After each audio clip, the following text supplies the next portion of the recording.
মানুষ চিরকাল বেঁচে থাকে না, একদিন সবাইকেই যেতে হবে দুনিয়া ছেড়ে। কেউ আগে কেউ পরে, কিন্তু অসময় কেউ চলে গেলে সেই দুঃখটা সত্যি মনে আর রাখার মতন থাকে না।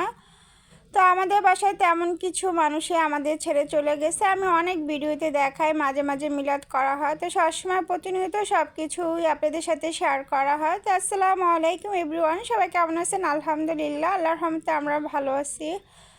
তো আজকে অনেক দিন পরে আবার সেই কথা কেন বললাম, কারণ আজকে আমি ওই যে আমার মামি আসছে দেশের বাড়ি থেকে। তো আমরা এখন যেহেতু শীতের দিনে আসলে প্রচুর খাতা কম্বল সব কিছুই লাগে।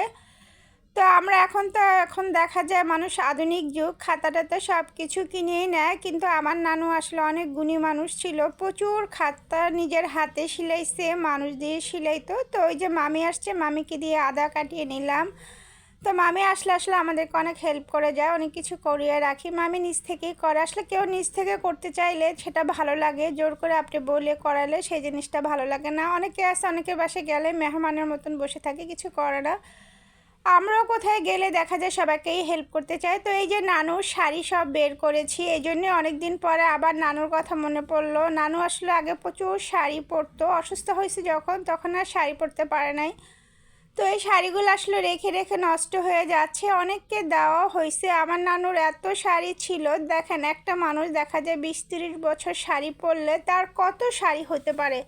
আর একটা সময় আসলে তো দেখা যায় ছেলে দেয়, মেয়ে দেয়, ছেলেমেয়েরা চাকরি বাকরি করে, সবার সামর্থ্য থাকে, সবারই মন চায় মাকে ভালো কিছু দেই, নতুন একটা শাড়ি দেই। ঈদ আসলে দেখা যেত 8-10টা শাড়ি হয়ে যেত। তো এত শাড়ি হয়েছে যে সবাইকে দিচ্ছি, আরও প্রচুর খাতা শিলানো হয়েছে। তো নানু চলে গেছে আজকে 4-5 বছর হয়েও গেল।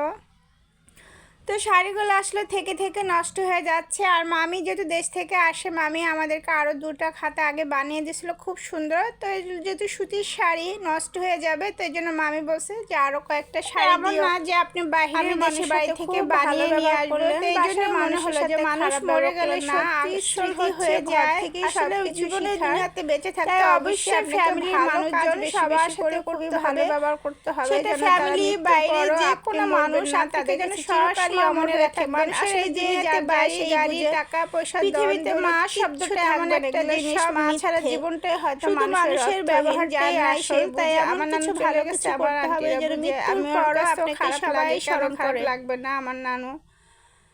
তো আসলে জীবনের বাস্তবতা মেনে, জীবন তো কোনো কিছুর জন্য বসে থাকে না, জীবন জীবনের মতন চলতেই থাকে, কিন্তু ব্যথাগুলো হয়তো কোথাও রয়ে যায়। তো আজকে আমার ব্লগ ভিডিওটা এ পর্যন্তই। আল্লাহ হাফেজ। শেষ হতে গিয়েও শেষ হয়নি। তো মজাদার ভীষণ একটা পিৎজা বানিয়েছি, এত ভালো লেগেছে খেতে, আসলে পারবো না বলতে কোনো কিছুই নেই পৃথিবীতে মনে হয়।